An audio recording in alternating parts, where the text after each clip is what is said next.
Today, Donald Trump announced his replacement for General Flynn. It's H.R. McMaster. As the LA Times points out, he's an Army strategist.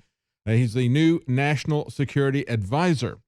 And of course, this is a replacement for Flynn, who last week we saw was taken out in a political assassination by the CIA, the Washington Post, and perhaps Vice President Pence. We'll talk more about that later. McMaster has served since July 2014 as director of the Army Capabilities Integration Center, but he's perhaps best known as the author of a 1997 book, Dereliction of Duty, that explores the military's responsibility for the U.S. failure during the Vietnam War.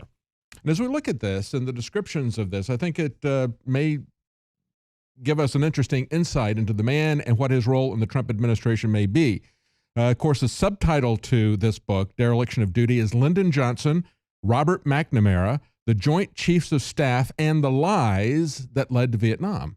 And of course, we know from the documentary The Fog of War, we saw Robert McNamara, before he died, admitting that the Gulf of Tonkin was a false flag, that in fact there had been no attack, but that was only the beginning of the lies. McMaster went on to look at what was going on within the administration, went through all the different memos. It was a very detailed book. It was part of his master's thesis that he got at the University of North Carolina. They say it's considered to be the seminal work on the military's responsibility during Vietnam to confront their civilian bosses when strategy was not working. It says that his thesis proposes the plans and the advice on Vietnam prepared by the nation's military advisors were systematically sidetracked by McNamara. Well, we all know that, but then he goes on to say, as damning as the civilian leaders as he is, McMaster doesn't blithely exonerate the brass. And of course, I'm reading from a review here that was put up by Amazon.com from the publishers. They didn't heed their own warnings. They acquiesced in McNamara's incrementalist policy in the hope of eventually getting the huge force they diffidently advised would be needed to win. So he hits Johnson, he hits McNamara on the political side of this, but he also hits the generals for not standing up and having a unified strategy, but not speaking out about the obvious failures that were going on here, allowing the politics to play through to the destruction of many lives, quite frankly. But before we move on, let's not forget General Flynn so quickly, because the political assassination of General Flynn will be repeated if we don't look at it more carefully. There's a post this weekend from National Review saying there appears to be no basis at all for a criminal or intelligence probe of General Flynn. They say, why was the FBI investigating him in the first place? They say he was dismissed amid a torrent of mainstream media reporting and disgraceful government leaks. And then they go on to say on what basis, however, was the FBI investigating him?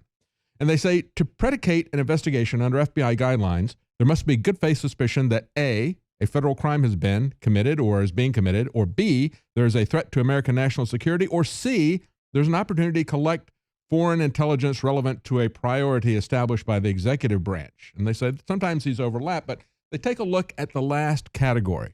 And they say at first blush, this category seems to be limitless. Yeah, it does. You know, anybody that might have some information that might impinge in some way, shape, or form on national security.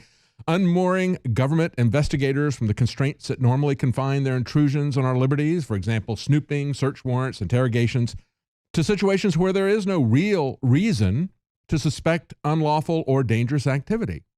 You see, this is a very important point. He was a private citizen.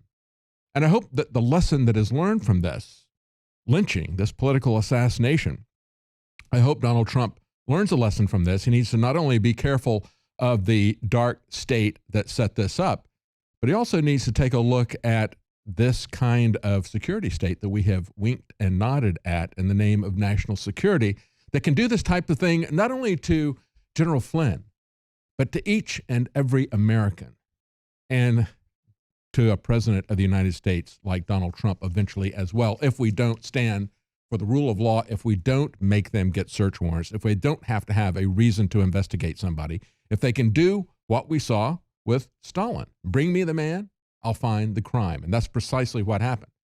Now, as we saw over the weekend, we're going to get to what Vice President Pence said in Europe. But before we leave this, I think it's very important that we understand that it was the Washington Post that was at the center of these revelations about General Flynn. Of course, they were given this information. That was the newspaper that it was leaked to. Going back to December of 2013, a little over 3 years ago, Alternet talked about Jeff Bezos and his connection with the Washington Post and the CIA at the nexus of this. And remember that as we had the lead up to Trump becoming president, he was meeting with a lot of people. He had a meeting with a lot of people out of California, people who were part of Silicon Valley. And of course, Jeff Bezos was there at the table, but at the far end of the table in the corner. And of course, Donald Trump has also said that he was going to look into antitrust violations of the Washington Post. Actually, antitrust violations of Jeff Bezos, who owns the Washington Post, because the Washington Post was targeting him during the campaign. And so he kind of pushed back on that. But understand the connection between Jeff Bezos and the CIA. Now, he bought the Washington Post, and yet, as is pointed out in Alternet over 3 years ago, they keep his Washington Post readers in the dark about his connection to the CIA. Now, he bought the Washington Post for $250 million, but the CIA has a $600 million contract with the CIA as of 3 years ago. And they point out that's more than twice as much as Bezos paid to buy the Washington Post to start with. And of course, he said we look forward at the time, 3 years ago, to a very successful relationship with the CIA. And they say in Alternet, as Amazon's majority owner and the Post's only owner, Bezos stands to gain a lot more if his newspaper does less ruffling and more soothing of CIA feathers. They say the media watch group FAIR pointed out what happened after WikiLeaks published State Department cables. They said WikiLeaks was booted from Amazon's web hosting service, AWS. So at the height of public interest in what WikiLeaks was publishing, readers were unable to access the WikiLeaks website. So we're going to talk about NATO here in a moment. But I got to say that the alliance NATO is far less pertinent to what's going on in the world right now than the CIA's alliances with the Washington Post and Jeff Bezos, or the CIA's alliance with Saudi Arabia. That's really what we should be focused on.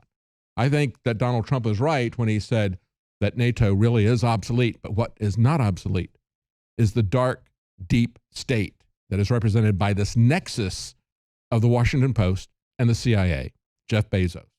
Now, Vice President Pence went to Munich, of all places, this weekend, and this is happening even, as was reported today, even Norway is riding a populist wave of politics. We've got Marine Le Pen at a new high at 27% in a three-way race. The other two candidates have 20% as it's coming up. As I've reported before, we have people in France saying we've looked at Brexit, we've looked at Trump's election, and we believe that for the first time, we can really change things here in France. And yet, with all of that happening, we have the vice president go to Munich and declare his undying love for the European Union.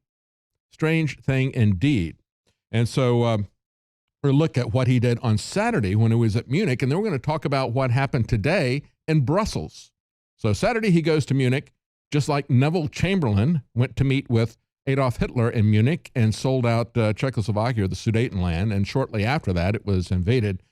We now have Pence going to Munich and saying that, first of all, the U.S.'s commitment to NATO is unwavering. Remember, Donald Trump said, I think that it is obsolete for two reasons. Number one, the member states are not paying the 2% that they agreed to, so they're not contributing to their own defense. They want us to pull all the weight for them. But also because the real threat to us is Islamic extremist jihadi terrorism, not necessarily Russia. But that is all starting to change now with the changing Trump cabinet.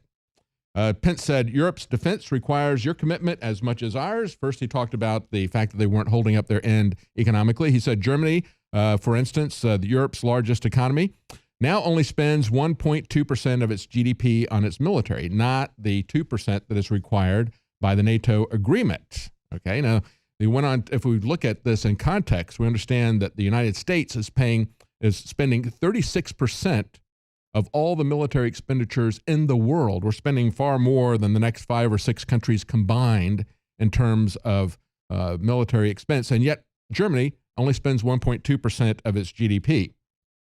But he went far from saying that NATO is obsolete. Pence said that while some NATO members met the spending goal, many others, including some of our largest allies, still lack a credible path, and we expect the allies to meet that goal. He went on, however, and as he was pressing them to pay up with NATO, he began to reassure them on the European Union. As Reuters points out, EU welcomes Pence's assurance of Trump's support. Now, this happened today. He went to Brussels, and as The Guardian put it, Pence's speech could have been given and written by Joe Biden. That's how bad it was. That's how counterproductive it is to what Donald Trump has been saying. And so the people in the EU, as well as I think many of us in America who voted for President Trump, want to know really who's in charge here. Is this some kind of a new coup that's being set up? Is Pence setting himself up to be the guy that's left in charge after Donald Trump is taken out? Is he going to be George H.W. Bush to Ronald Reagan?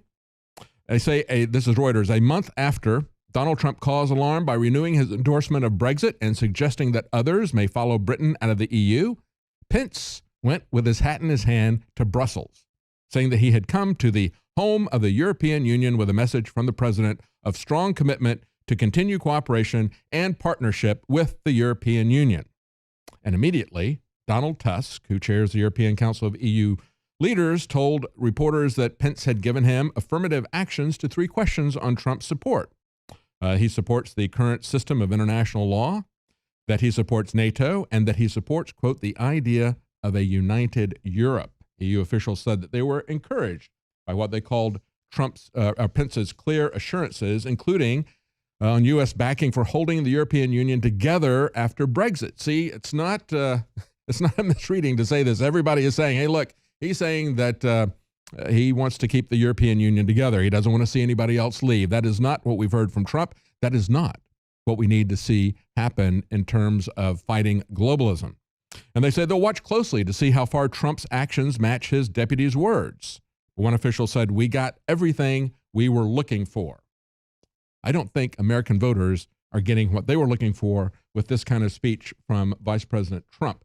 And immediately, he was bitch slapped by Tusk, the European official that he met with privately, who came out and railed against, quote, the brute force, egoism, and arrogance. And they said, and this was characterized by the Express in UK as a series of jaw-dropping remarks which will be interpreted as a very thinly veiled assault on the Republican commander-in-chief, in other words, President Trump.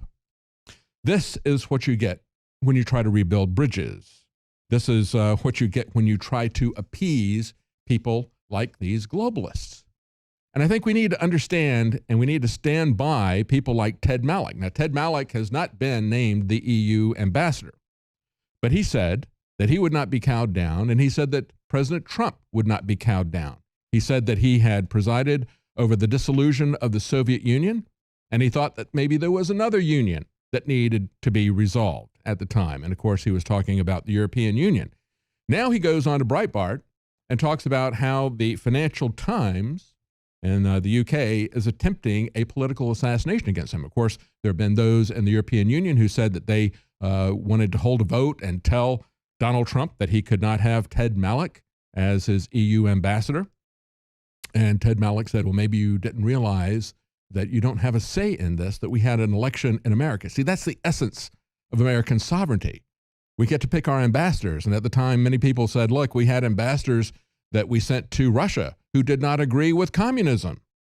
We've had ambassadors that we sent to other areas that did not endorse Islam, okay? So it is not necessary for your ambassador to buy into whatever political or religious system is dominant in that country. And so we don't have to have an EU ambassador who buys into globalism. The question is, do we have a vice president who buys into globalism? Now, this was an exclusive at Breitbart. This was written by Ted Malloch. And he said, I seem to have made myself very unpopular with the European Union and its media friends, or are they their cronies? Indeed, there seems to be a concerted attack to get me, spearheaded by the EU's house journal, the Financial Times. He says the EU does not want anyone but a pro-EU U.S. ambassador to go to Brussels.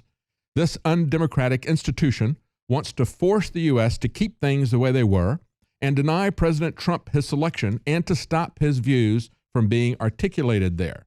And then he goes down and he looks at all of the petty personal attack type of questions, type of gotcha questions that he was asked. And they tried to contact him multiple times from the Financial Times.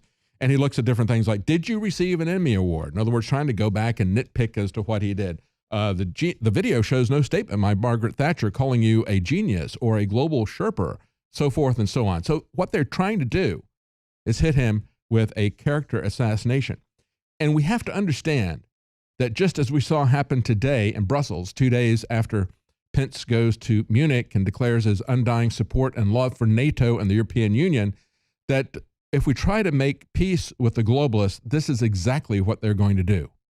They're going to turn around and stab us. The concern that I have as we look at this is the fact that Vice President Pence was at the center of this move against Mike Flynn. And that's something, along with this different approach to the EU, that concerns me very much. Stay with us. When we come back, we're going to take a look at border issues and real dollars and cents.